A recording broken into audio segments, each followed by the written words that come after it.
Thanks for taking the time to download this BBC Radio 5 Live podcast. To search for other podcasts you might like, click bbc.co.uk/5live, where you'll also find our terms of use. Hello and welcome to this edition of BBC 5 Live Investigates, with me, James Wootton. Today we'll be investigating the issue of referee abuse. We've been speaking to parents, players and manager of Sussex team Marl Oak. We'll also be hearing from Hampshire FA's referee development officer Andy Moisey, as well as having a guest in the studio later on. Now, referee abuse has been an issue for some time, especially at grassroots football. Up and down the country, referees pull on their black shirts, taking time out of their day to go down to muddy fields and parks to ensure that games can go ahead, only to receive verbal dissent and threats that sometimes even turn into physical violence. As part of this investigation, I've been spending some time in sunny Sussex with local club Marl Oak, speaking to representatives from all different areas of the ground where abuse comes from, whether it be on the pitch, from the sidelines or in the stands. I spoke to several team members about their opinions on the issue and new FA laws that are in place to combat the abuse. Obviously, you want it to be a fair game and just fun for everyone. And obviously, if a referee gets abused, then it's not good for him if he's giving up his time and he's doing it for free. So obviously, he's giving the lads a game. So I guess it happens more often than not in the non-league games, sort of where I've played before. You see it a lot. I think it's just, a ref's an easy target, which is quite a sad thing, to be fair. I've sort of been at fault for it, when I've been playing, unfortunately. But I think the sort of heat of the moment of the game sort of takes you over. Are you aware of the new laws that were introduced at the start of the season? If you assault a referee, you get a 5-year ban. And sort of any verbal abuse, you get fines and sort of smaller bans. Oh, I didn't know about that. Oh, okay, no, I didn't know that. No, I wasn't. I don't think that was made very clear, if I'm honest. Do you think this would be something that would deter you from abusing a referee if you knew that was the case? Yeah, probably. Yeah, definitely would. Because then you obviously know the punishment you get, and that means it can stop people from doing it and then make it a better game all round. Yeah, in a way, yeah. Because I do swear at them, but from afar, it's just it's part of the game though, so it's going to happen. Can't really stop it. Yeah, obviously, but sort of in the heat of the moment, you're still going to say something, can't you? It's surprising to hear that most of the players that I spoke to didn't know about the new laws. As you heard there, if it was a bit more publicised, it could really have a chance of making a difference. Maybe that's the way to go, harsh punishments even for minimal forms of abuse. Let us know your opinions, whether you're a referee, a player or a fan. You can text in at 85058 or find us on Twitter at BBC5Live. Let's hear from the manager's point of view now. I spoke to the boss, Warren Venner, about how he deals with members of his squad and those on the side if they get carried away. If I'm following FA protocol, then obviously you just tell them to walk away and calm down, really. In the heat of the moment during the game, it's very difficult to tell a player what to do from the sidelines. So, you like to think you've told the players how to behave properly on the pitch and they can sort it out between themselves. I mean, obviously, as a manager, you can't tolerate that. I can't run onto the pitch because I'm not allowed to, so it's up to the captain or one of the teammates to drag them away and explain things to them, which, I like to do at half-time or at the end of the match. And what if anyone on the sideline starts getting involved, sort of mouthing off at the ref? Wow. That's another tough one because the county football that we play at, there's no such thing, I would say, as the respect laws that you get for other youth football. Obviously, we're playing under 18 football, so you like to think the parents on the sidelines would behave themselves, but it's that's something quite difficult to monitor and deal with. Obviously, if there's a parent that's repetitively saying something to the players on the sidelines, then obviously I have to have a quiet word at the end. But during the game, it's really difficult to monitor and solve, really. So, it's just, I hope, like to think a little bit of common sense gets applied. What kind of example do you think professionals give off? Obviously, each week you see on the TV that professionals are sort of mouthing off at the ref. Oh, it drives me mad. In all my coaching career with the youngsters and stuff, you can see the lads copy the professionals. You can see the ones that do, because I call them Sky Sports kids. Dive in when it's a fair challenge, shouting at the referee in their face.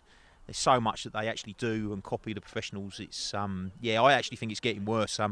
They keep saying about the professionals need to set an example, but I don't think they set a very good example at all. You look at players like Rooney, who's meant to be an idol. I just think he's got to be one of the worst professionals for that, to be honest with you.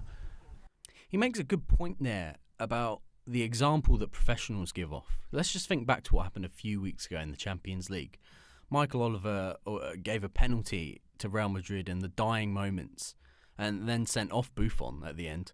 That situation ended up escalating so much that Oliver's wife was actually on the receiving end of some of the abuse. I mean, what kind of example is that setting for the younger generation? I remember how easily influenced I was when I used to play. I think at some point I made a fool of myself doing the Peter Crouch robot dance as a celebration. Another thing that influenced myself, and I'm sure a lot of other younger footballers out there, were parents and supporters on the sidelines. I spoke to some of those that were present at the Marl Oak game about the abuse of the referee. I don't think it should happen. I sort of stand and watch football most weeks, and I hear all the spectators giving their opinion, and most of it's wrong. So when they're abusing the ref, I just laugh to myself and think, you don't know what you're talking about. You don't understand the game. Referees, a lot of the time, they deserve what they get. What kind of example do you think it sets for players if they see their parents shouting on the sides? Not very good. I've been involved in youth football all my life, at all standards. Say percentage-wise, 50% of parents are pretty good, but most of them are living the dream. They're dreaming that they're on the pitch, and that's where the tension comes in. That's not good. It's not good. It shouldn't happen. The only voices you should hear should be the coaches from the sidelines and just encouragement from the parents. So, what kind of effect do you think referee abuse has on the referee? Oh, that's the tricky one, isn't it? Like, you know, because obviously they must feel real low when they've had a bad game, like, kind of thing. So yeah, it is a bit of a shame, but they put themselves in that position, don't they? Unfortunately, I wouldn't be a referee. If a young ref's getting abuse, I'd imagine it would put him off continuing. All leagues suffer with lack of referees due to the stick that they get from players, managers are some of the worst as well, these teams. The referee situation is pretty dire at the moment, pretty dire. Some strong words there, pretty dire. It was amusing to hear some of the voices there. There was the one guy who was giving the ref a bit of stick, but then saying at the end that he wouldn't be a referee. It's a tough job in itself. I mean, especially when you've got the added pressure of the people on the sidelines giving you grief as well as the players and managers. It becomes very hostile, and it's not surprising to hear that there's a shortage of referees coming through. Something that was designed to combat the issue was the Respect campaign, which was introduced almost 10 years ago now, in hope of reducing abuse and promoting respect. It was relaunched again last year, but it seems that the same issues still remain. Hampshire FA's referee development officer Andy Moisey shared his thoughts with us about how successful the campaign has been. I think whilst as a campaign it's had an impact at the grassroots level of the game and has brought open the awareness of issues and of the like. I think one of the disappointing aspects for county FAs is the fact that it doesn't seem to have been promoted as well as it could have at the higher levels, at the elite levels of the game.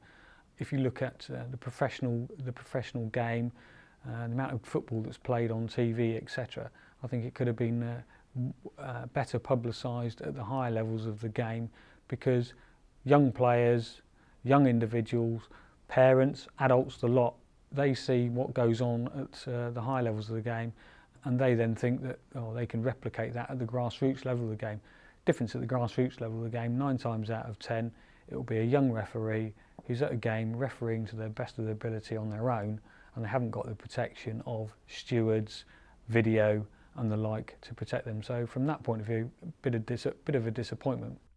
So an honest opinion there from Andy, who again makes the point of how the professional game is perceived and influencing those at lower and younger levels.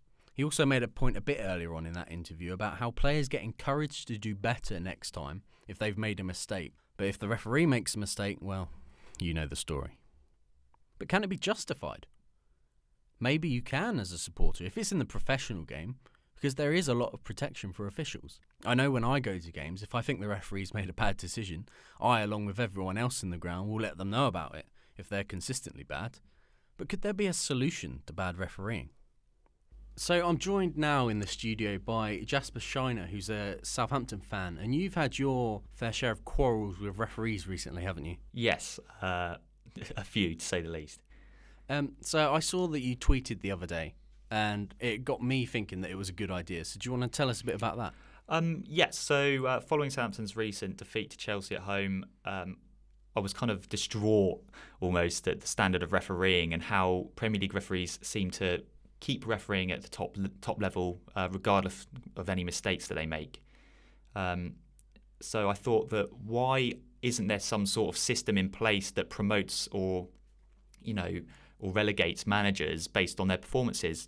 Surely the referees that perform the best should be refereeing the higher level and the most important games.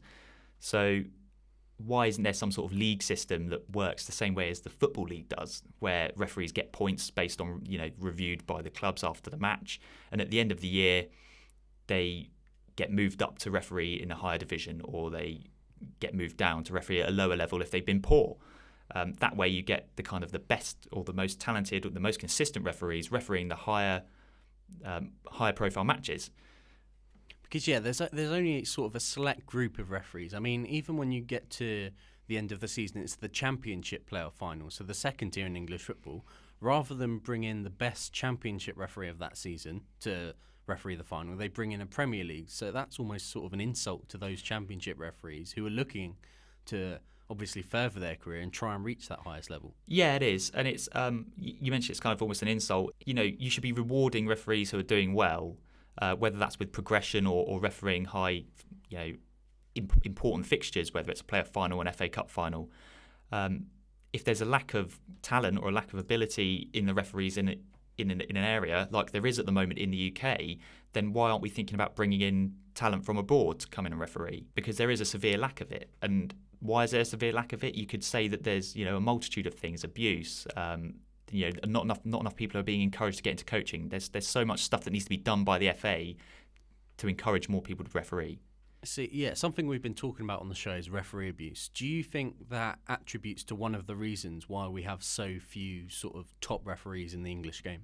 Definitely. I think you see people like Howard Webb and Graham Poll, and they finish their careers, they go abroad, they're doing stuff with VAR or refereeing in Saudi Arabia. Where's the next Howard Webb coming from? It's almost like there's this conveyor belt that's slowing down because more and more people take up refereeing but then stop at a young age because they're being abused, whether it's on Sunday league football pitches, whether it's on Twitter. You need to support young people who want to referee and encourage them. Or we need to get more young people interested in refereeing as well.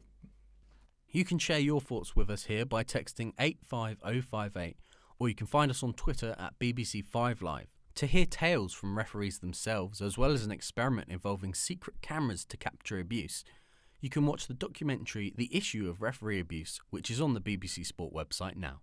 Who'd want to be a referee, eh? On digital and online. This is BBC Radio 5 Live. bbc.co.uk/5live.